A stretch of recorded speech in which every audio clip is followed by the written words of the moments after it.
Shalom saudaraku yang terkasih di dalam nama Tuhan Yesus Kristus. Selamat pagi dan salam sejahtera untuk kita semuanya. Saya Ardi, menyambut Anda di dalam Renungan Kristen Saudara Rohani. Selamat datang kembali di dalam renungan dan siraman rohani pagi hari ini. Harapan kami, semoga saudara yang terkasih dalam keadaan sehat selalu. Kiranya damai dan sukacita Roh Kudus melimpah dan tercurah di dalam hati dan pikiran saudara saat ini. Mari luangkan waktu saudara selama 30 menit ke depan untuk mendengarkan siraman khotbah pagi dan saat teduh bersama kami tim Diakonia Saudara Rohani. Sebelum kita mulai renungan kita pada pagi ini, marilah kita bersama-sama berdoa. Selamat pagi Allah Bapa di surga, Allah Bapa yang ajaib dan perkasa. Allah yang Maha Pengasih dan Maha Baik. Allah yang kami kenal melalui Yesus Kristus penyelamat kami. Terima kasih untuk penjagaan-Mu semalaman, sehingga kami bisa tidur dengan nyenyak. Terima kasih untuk pagi yang indah yang Tuhan sediakan untuk kami. Berkati kami yang ada di sini Tuhan. Berkati semua orang yang kami cintai. Berkati semua orang di sekitar kami, agar kami menerima yang terbaik. Tuhan, kami mau berdoa untuk sahabat, keluarga, dan rekan kami yang sedang sakit. Kiranya Tuhan berkenan untuk menjamah, Tuhan berkenan untuk menyembuhkan segala penyakit yang ada di dalam dirinya. Berkati juga obat yang dikonsumsi, dokter, perawat, serta keluarga yang mendampingi, biar mereka bisa menjalankan perannya dengan baik, dan saudara kami bisa sembuh dan beraktivitas seperti sedia kala. Pada hari ini, kami anak-anak-Mu akan melakukan berbagai aktivitas, kami akan bekerja, dan menjalankan tanggung jawab kami, kiranya Kau yang mampukan. Kami serahkan seluruh rencana dan agenda hari ini ke dalam tangan Tuhan. Biar Tuhan yang berkarya dan biarkan semua rencana sesuai dengan kehendak-Mu ya Tuhan Yesus yang baik. Ampuni dosa dan kesalahan kami dan jadikan kami pribadi yang lebih baik setiap hari. Terima kasih karena telah membolehkan kami untuk kembali menghirup udara segar di pagi hari ini, menikmati seluruh anugerah yang telah Engkau berikan kepada kami. Ajar kami menjadi pribadi yang lebih baik lagi.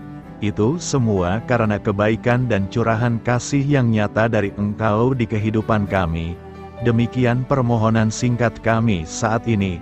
Hadirlah Tuhan di dalam ibadah kami pagi hari ini. Haleluya. Dalam nama Tuhan Yesus, aku sudah berdoa. Amin. Sahabat pendengar saudara rohani, judul renungan kita hari ini adalah Iman akan diuji oleh waktu.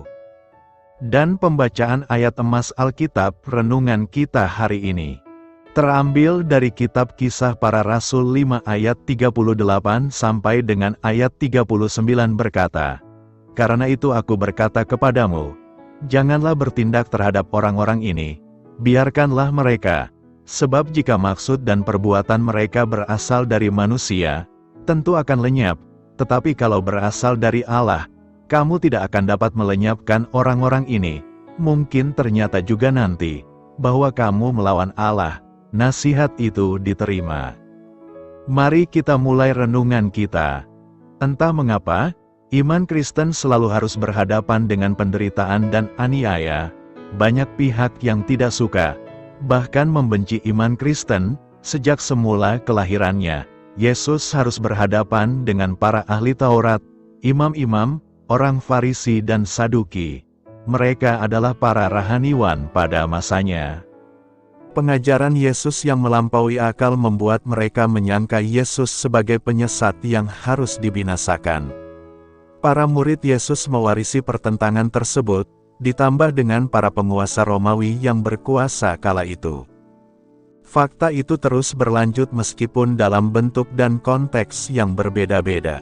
Jika boleh menebak, iman Kristen memang terasa sungsang jika disandingkan dengan berbagai-bagai ajaran yang sudah ada. Pada beberapa bagian ajaran terlihat sama, namun pada hal-hal pokok justru terjadi perbedaan dan pertentangan. Itu sebabnya, Iman Kristen seringkali disalahpahami secara tidak bertanggung jawab. Bahkan ada yang mempunyai prinsip paham bahwa iman Kristen adalah penyesat dalam sejarah. Gamaliel adalah seorang guru yang cukup disegani pada masanya. Ia cerdas dan berwawasan luas. Paulus adalah salah satu anak didiknya. Ketika berhadapan dengan kegeraman orang banyak yang menyeret dua murid Yesus untuk diperhadapkan pada sidang mahkamah agama, ia tampil sebagai penengah yang bijak. Ia membawa kisah Tades dan Yudas.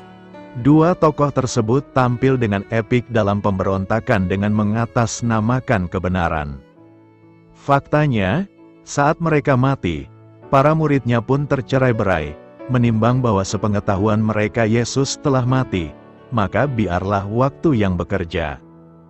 Biarkan saja, demikian pendapat Gamaliel. Ia berasumsi, jika ajaran mereka bukan dari Allah, maka waktu yang akan menghukum, dipastikan semua akan musnah karena tercerai-berai. Namun jika ajaran mereka dari Allah, pasti tidak ada yang bisa menghalangi, sekalipun oleh penderitaan, aniaya, dan maut. Sebuah usul bijak yang diterima orang banyak, dan untuk sementara waktu, para murid Yesus dibebaskan. 2000 tahun lebih sejak peristiwa tersebut, iman Kristen tetap tampil gilang gemilang. Bahkan sempat merajai dunia sebelum abad ke-7. Meskipun demikian, bukan berarti kebenaran hanya diukur oleh jumlah dalam waktu.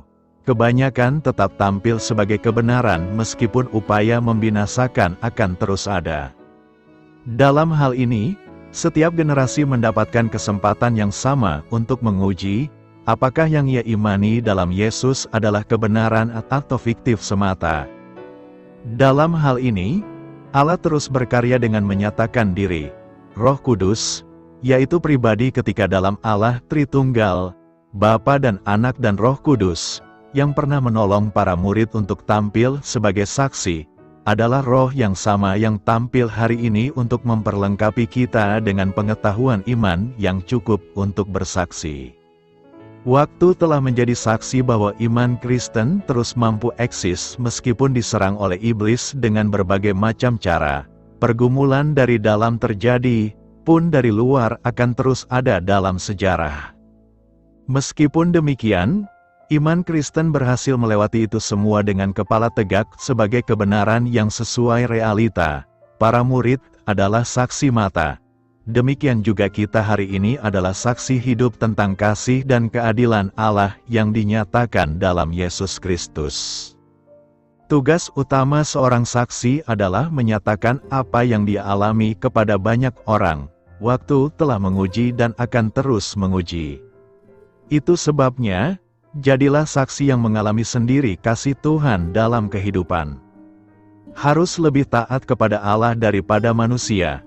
Kisah Para Rasul 5 ayat 29 berkata, tetapi Petrus dan rasul-rasul itu menjawab, katanya, kita harus lebih taat kepada Allah daripada kepada manusia.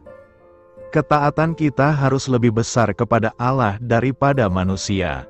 Ketaatan pada Allah adalah salah satu nilai inti dari tindakan iman kita. Nilai ketaatan ini mengandung makna pengucapan syukur kepada Allah. Jadi nilai ketaatan ini mula-mula tidak didasarkan pada rasa takut yang diwujudkan dalam kerja nyata sebagai anugerah yang Tuhan telah percayakan kepada kekuasaan yang lebih tinggi daripada dirinya sendiri. Misalnya, ketaatan seorang hamba kepada majikannya. Ketaatan ini juga bukan bukti adanya paksaan dari pihak luar yang mewajibkan tiap-tiap pribadi untuk mengikatkan diri padanya. Ketaatan di sini mempunyai makna sebagai sebuah kata kerja yang dengan sadar dipilih dan dilakukan oleh masing-masing pribadi yang menempatkannya sebagai salah satu nilai dasar bagi kehidupannya. Ketaatan pada Tuhan seringkali diidentikan dengan ketaatan seseorang pada agama atau kepercayaan yang dipeluknya. Ini terkait dengan sejauh mana seseorang tersebut berafiliasi dengan salah satu institusi agama tertentu.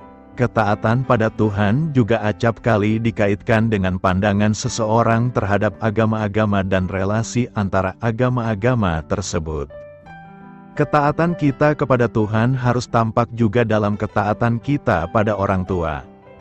Ketaatan kita kepada orang tua seharusnya dilandasi oleh ketaatan kita kepada Allah. Ketaatan seorang anak dalam keluarga Kristen, misalnya dalam hal berdoa dan membaca Alkitab, seharusnya bukan hanya sekadar dilakukan karena diawasi oleh orang tua, melainkan harus berkembang menjadi ketaatan yang berlandaskan hubungan pribadi dengan Tuhan. Ketaatan kepada Tuhan yang hanya disebabkan oleh dukungan lingkungan akan sulit dipertahankan saat menghadapi tantangan. Ketaatan kita kepada Tuhan akan membawa banyak dampak bagi kita. Misalnya, jika kita taat di dalam membaca firman setiap hari, pastinya kita akan memiliki hidup yang dipenuhi oleh damai sejahtera. Tetapi jika kita tidak taat dan malah malas membaca firman Tuhan, jangan heran bila kita rasanya sulit untuk bersyukur dan merasa tenang. Aku berkata kepadamu, sesungguhnya barang siapa menuruti firman-Ku, ia tidak akan mengalami maut sampai selama-lamanya. Jika kita taat kepada Tuhan, pada akhirnya kita akan menemukan kehidupan kekal bersamanya di dalam kerajaan sorga. Namun, jika kita tidak taat kepada Tuhan, pada akhirnya kita akan menemukan kebinasaan di dalam perapian kekal. Ketaatan kita kepada Tuhan sangat menentukan masa depan kita. Ketaatan bukanlah soal mencoba, melainkan soal percaya. Karena itu, taatlah kepada Tuhan sebagai bukti kita percaya kepadanya. Bertobat dan dibaptis. Kisah Para Rasul 2 ayat 38 berkata, jawab Petrus kepada mereka, bertobatlah dan hendaklah kamu masing-masing memberi dirimu dibaptis dalam nama Yesus Kristus untuk memaafkan dosamu. Maka kamu akan menerima karunia Roh Kudus. Dalam nas hari ini ada dua kata kunci yang hendak kita pelajari, yakni bertobat dan dibaptis. Ayat muncul ketika banyak orang bertanya tentang apa yang harus mereka lakukan.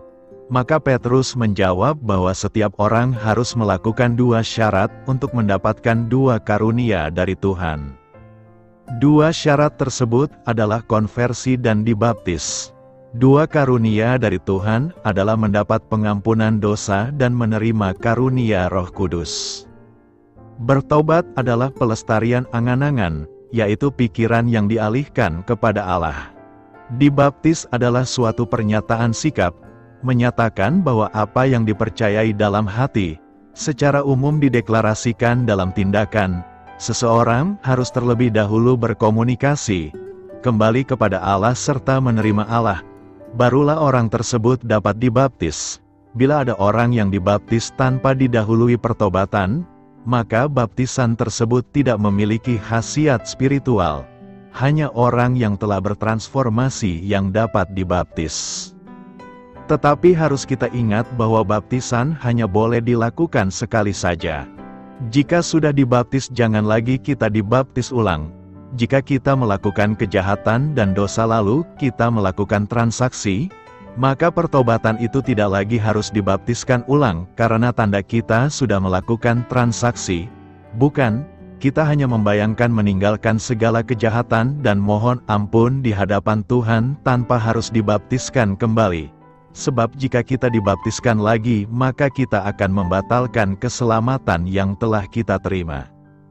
Dibaptis adalah satu perbuatan yang timbul karena seseorang percaya kepada Tuhan Yesus, lalu menerima karunia keselamatannya. Sebelum percaya, harus bertransformasi. Terlebih dahulu orang harus mengkonversi, baru dapat percaya dan kemudian dibaptis. Karena itu pembaptisan berhubungan dengan pertobatan. Bertobat berhubungan dengan baptisan yang juga ada keselamatan. Karena dibaptis adalah satu perbuatan yang timbul karena seseorang menerima karunia keselamatan. Untuk menerima karunia keselamatan yang dari Tuhan, kita tidak perlu membayar. Yang penting hati diserahkan kepada Tuhan, yaitu mengubah, mengarahkan hati kepada Allah. Anda asalnya adalah orang berdosa, menjauhi Allah dalam hati dan pikiran, seperti yang nyata dari perbuatan Anda yang jahat. Begitu kita diserahkan kepada Allah, mengakui segala dosa serta menerima Dia ke dalam diri kita, maka Allah akan mengampuni segala dosa kita dan bahkan menyucikan kita dari segala kejahatan. Setelah berbuat demikian, berilah diri kita dibaptis dalam nama Yesus Kristus. Maka kita tidak hanya mendapatkan pengampunan dosa, juga menerima karunia Roh Kudus. Caranya sangat mudah dan sederhana. Semua yang sulit telah Tuhan bereskan di atas salib.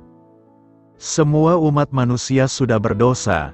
Jangan mengampuni dosa orang lain, dosa kita sendiri pun tidak dapat kita reskan. Namun, Tuhan yang penuh kasih telah mati dan mengucurkan darahnya untuk mengampuni segala dosa kita. Yang perlu kita lakukan hanyalah melakukan transformasi, percaya kepadanya, kemudian serahkan diri kita untuk dibaptis. Maka karunia keselamatan menjadi milik kita. Semakin cepat kita menerima Tuhan dan memberi diri dibaptis, maka semakin cepat kita beroleh selamat. Bila saat ini kita menerima Tuhan dan memberi diri untuk dibaptis, maka saat ini juga kita beroleh selamat di hadapan Allah. Oleh karena itu, memahamilah dan berilah dirimu dibaptis. Jika Tuhan memberkati kita, Kisah Para Rasul 5 ayat 26 berkata, tetapi kalau berasal dari Allah, kamu tidak akan dapat melenyapkan orang-orang ini. Menuhi panggilan Tuhan tidaklah mudah. Lihatlah murid-murid Tuhan kini berada di hadapan mahkamah agama. Mereka diinterogasi dan diancam karena menyebarkan nama Yesus. Tampaknya panggilan itu telah mengakar dalam diri mereka. Mereka tidak gentar. Petrus mewakili murid yang lain dengan tegas mengatakan, kita harus lebih taat kepada Allah daripada kepada manusia. Jawaban ini semakin menambah kemarahan mahkamah agama. Mereka sepakat untuk membunuh para rasul itu. Pada saat kritis itu tampillah Gamaliel, seorang Farisi, ahli Taurat yang sangat dihormati. Ia berkata, hai orang-orang Israel, mengingatlah baik-baik, apa yang ingin kamu lakukan terhadap orang-orang ini. Jika maksud dan perbuatan mereka berasal dari manusia, tentu akan hilang. Tetapi kalau berasal dari Allah, kamu tidak akan dapat melenyapkan orang-orang ini. Tantangan dan ancaman apapun tidak pernah bisa melenyapkan pekerjaan Tuhan dalam diri orang-orang yang terpanggil melayaninya. Sebaliknya, motivasi yang keliru, misalnya mengatasnamakan pelayanan padahal untuk kepentingan diri sendiri, akan menuai kebinasaan. Gamaliel mencontohkan Tedas dan Yudas orang Galilea yang mempunyai motivasi keliru. Jadi, selama motivasi kita tulus, jangan pernah takut terhadap ancaman dan bahaya karena Tuhan beserta kita. Garansi orang beriman, ketika membeli suatu barang, kita biasanya akan bertanya tentang garansi dari barang itu, berapa lama masa pakainya, apa jaminan jika cacat atau rusak, dan berbagai hal lainnya. Garansi diperlukan untuk meyakinkan kita. Yakub gembira. Yusuf ternyata masih hidup. Bahkan Yusuf menyediakan kendaraan untuk menjemput Yakub.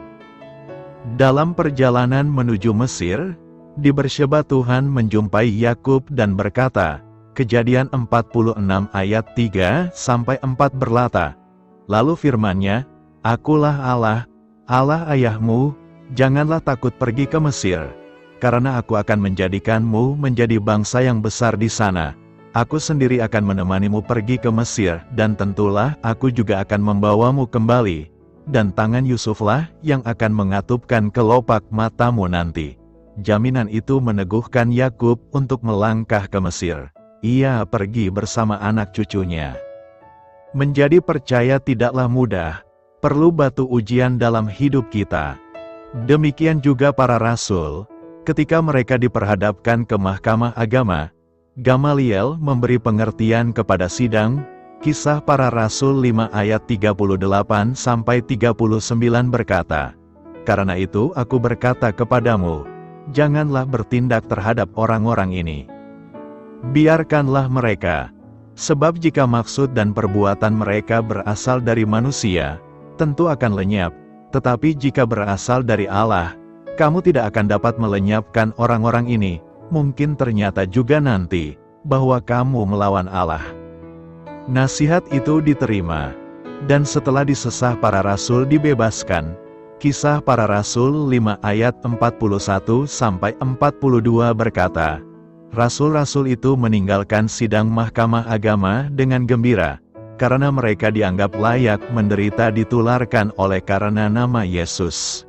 Dan setiap hari mereka melanjutkan pengajaran mereka di bait Allah dan di rumah-rumah orang dan memberitakan Injil tentang Yesus yang adalah Mesias. Apa yang menyebabkan kekristenan tahan uji dan tidak mati? Karena garansi Tuhan bahwa Tuhan memberikan kekuatan dalam hidup mengikut Dia. Tetaplah percaya kepada Tuhan bahwa Dia adalah Allah yang terus menjadi pertolongan bagi umat-Nya. Apakah Kisah Para Rasul 2 ayat 38 mengajarkan bahwa baptisan menjadi syarat bagi seseorang untuk dianugerahi keselamatan?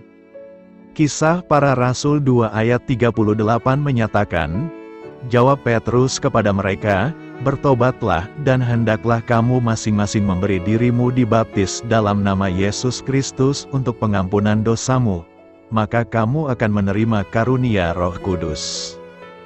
Terlepas dari ayat atau kutipan di atas, pertama-tama kita harus terlebih dahulu memahami apa yang diajarkan oleh Alkitab.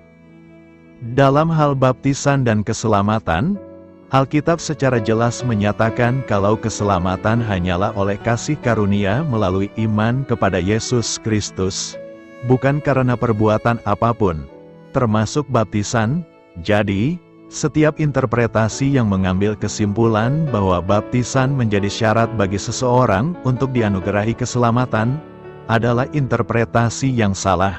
Untuk informasi lebih lanjut, silakan kunjungi halaman web kami di Apakah Keselamatan oleh Iman, atau iman ditambah perbuatan.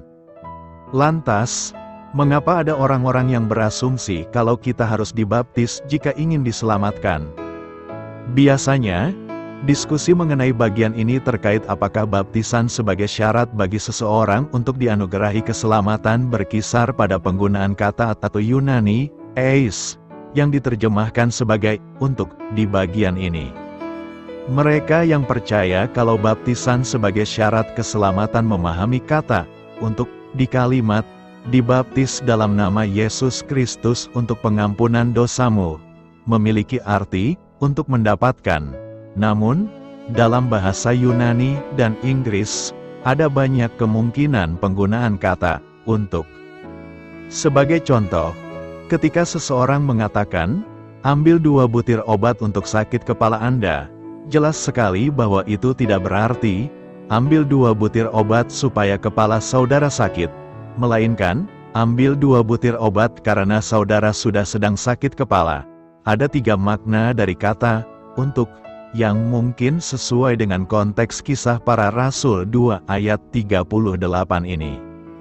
Pertama, agar, menjadi, dapatkan, telah, dan tetap. Kedua, karena, sebagai hasil dari, atau yang ketiga, berkaitan dengan, karena satu dari 3 makna tersebut sesuai dengan konteks ayat ini, diperlukan studi tambahan untuk menentukan mana yang benar. Kita harus memulai dengan melihat kembali ke bahasa aslinya dan mempelajari arti dari kata Yunani, eis. Kata ini merupakan bahasa Yunani yang umum digunakan 1774 kali dalam Perjanjian Baru yang diterjemahkan dengan berbagai cara. Seperti kata dalam bahasa Inggris, untuk, yang bisa memiliki beberapa arti yang berbeda. Jadi, sekali lagi, kita melihat setidaknya 2 atau 3 kemungkinan makna dari kalimat itu.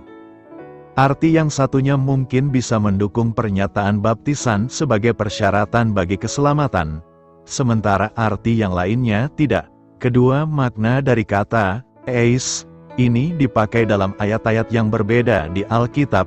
Pakar bahasa Yunani, A.T. Robertson dan J.R. Mantei, menegaskan kalau kata eis dalam Kisah Para Rasul 2 ayat 38 ini harus diterjemahkan sebagai karena, atau dalam pandangan, bukannya untuk, atau supaya. Salah satu contoh bagaimana preposisi ini digunakan dalam bagian lainnya terlihat dalam Matius 12 ayat 41 di mana kata eis memiliki arti hasil dari suatu tindakan. Dalam hal ini dikatakan bahwa orang-orang di Niniwe bertobat karena mendengar pemberitaan Yunus. Kata karena yang digunakan dalam bahasa Yunaninya adalah eis. Jelas sekali arti dari kalimat ini, bahwa mereka yang bertobat, karena, atau, sebagai hasil dari khotbah Yunus. Bisa jadi, ada kemungkinan bahwa kisah para rasul 2 ayat 38 ini memang menceritakan fakta bahwa mereka dibaptis, sebagai hasil dari, atau, karena mereka sudah percaya. Mereka berbuat demikian karena telah menerima pengampunan dosa. Penafsiran bagian ini akan konsisten dengan pesan yang tercatat dalam 2 khotbah Petrus kepada orang-orang yang belum percaya di mana ia mengaitkan pengampunan dosa dengan pertobatan dan iman kepada Kristus tanpa menyebutkan baptisan. Selain di kisah para rasul 2 ayat 38 ini, ada 3 ayat lain di mana kata Yunani, eis, digunakan dalam hubungannya dengan kata membaptis atau baptisan. Yang pertama di Matius 3 ayat 11 mengatakan, membaptis kamu dengan air untuk pertobatan. Jelas sekali bahwa kata eis di sini tidak diartikan untuk mendapatkan. Mereka tidak dibaptis untuk mendapatkan pertobatan, tetapi dibaptis karena mereka telah bertobat. Bagian kedua di Roma 6 ayat 3 berkata, dibaptis dalam kematiannya. Ini juga cocok dengan makna kata, karenanya, atau berkenaan dengan. Yang ketiga ada di 1 Korintus 10 ayat 2 berkata, untuk menjadi pengikut Musa mereka semua telah dibaptis dalam awan dan dalam laut.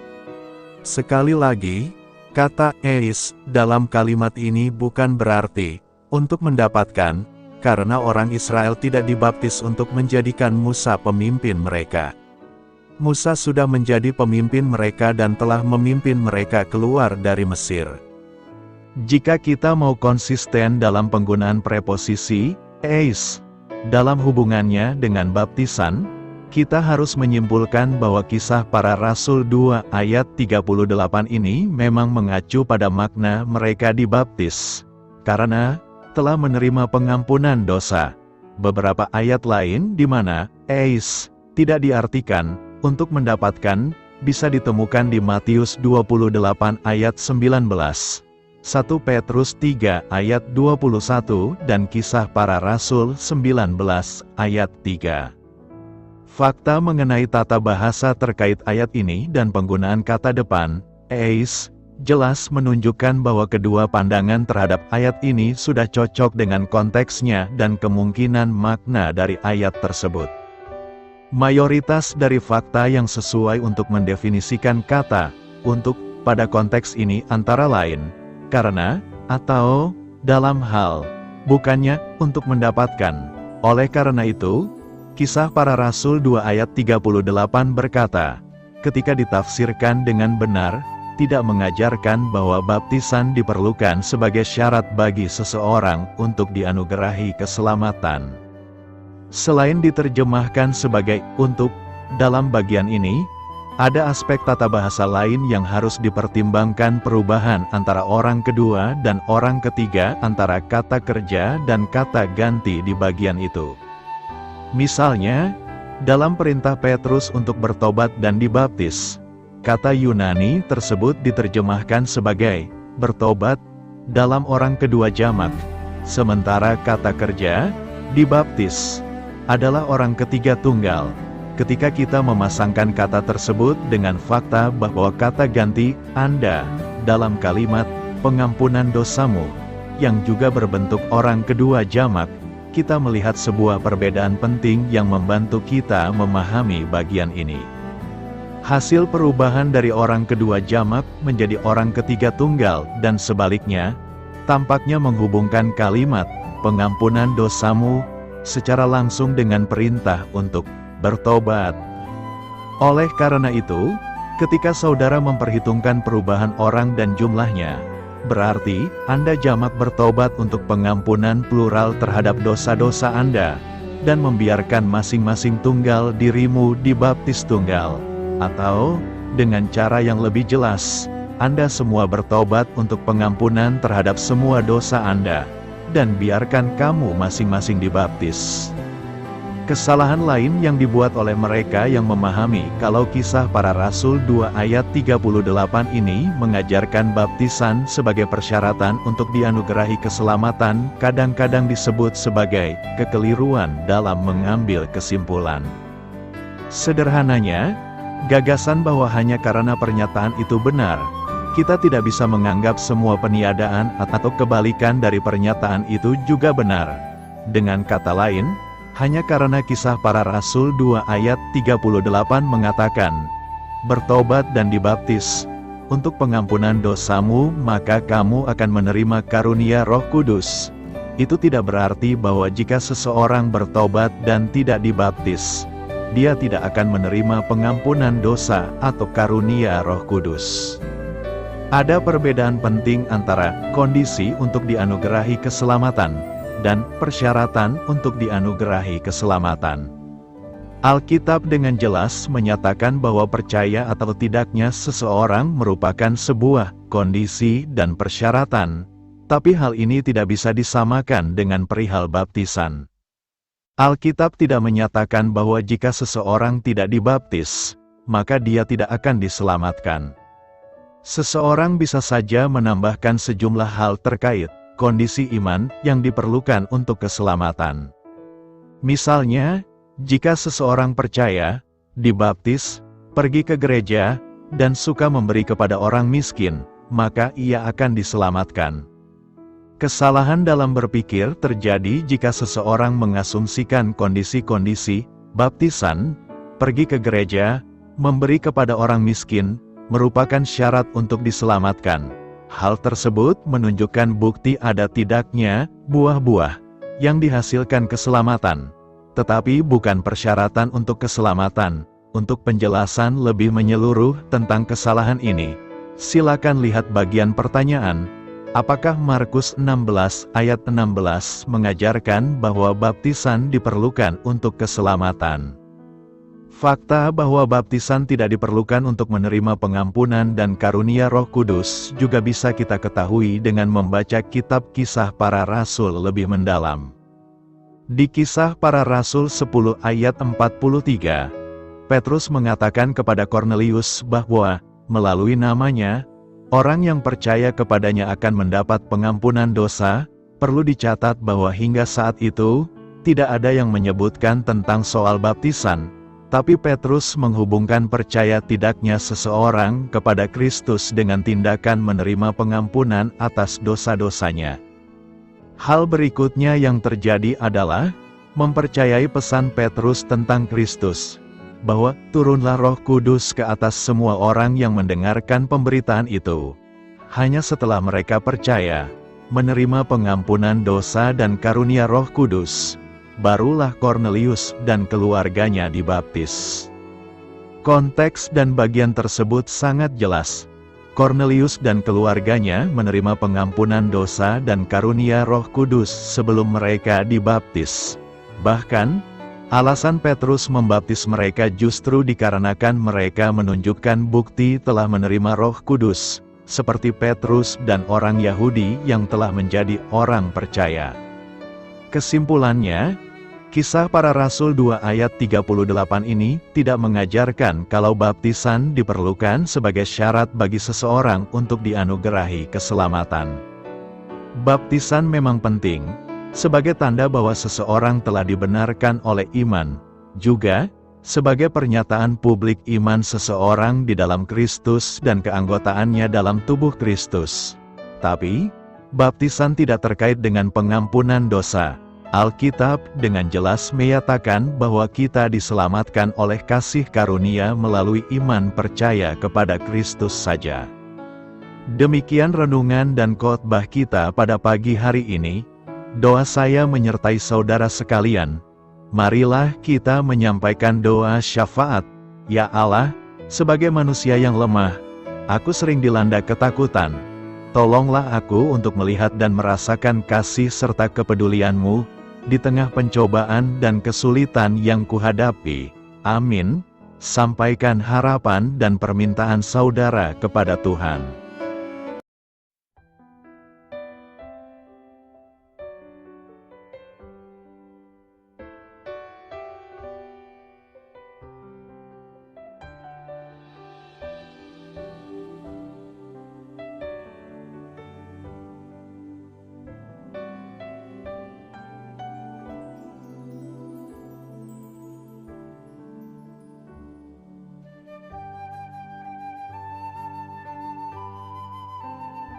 Marilah kita renungkan sahabat saudara rohani. Demikianlah renungan firman Tuhan pagi hari ini. Semoga menjadi berkat dalam hidup kita. Dan sebelum kita memulai segala aktivitas kita pagi hari ini, marilah kita berdoa. Selamat pagi Bapa, malam hari telah berganti pagi. Kehidupan baru telah Engkau berikan kembali bagi kami. Bapa Surgawi, tolonglah aku menyadari kebutuhan orang lain, supaya aku dapat membagikan apa yang telah Engkau berikan kepadaku. Pada saat aku membutuhkan, berilah aku keyakinan bahwa Engkau akan mencukupkanku, melalui orang-orang yang mengasihi-Mu, bukan karena kami pantas atau layak, namun karena kasih karunia-Mu kami boleh ada, sebagaimana kami ada di pagi hari ini. Terima kasih Tuhan, atas kesempatan baru yang telah Tuhan berikan kepada kami, untuk bisa memperbaiki diri agar kami bisa lebih layak di hadapan-Mu.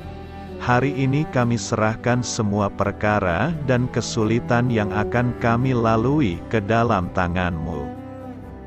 Biarkanlah kami bisa memuliakan-Mu dalam segala aktivitas yang akan kami lakukan. Amin. Biarlah firman Tuhan menjadi pengingat untuk kita semua, bahwa tuntunan dari Roh Kudus akan selalu memberi jalan keluar bagi setiap permasalahan hidup kita, dan memberi kedamaian di hati kita. Sampai jumpa di renungan pagi saudara rohani berikutnya. Kiranya Tuhan selalu memberkati saudara semua hari ini. Amin. Shalom.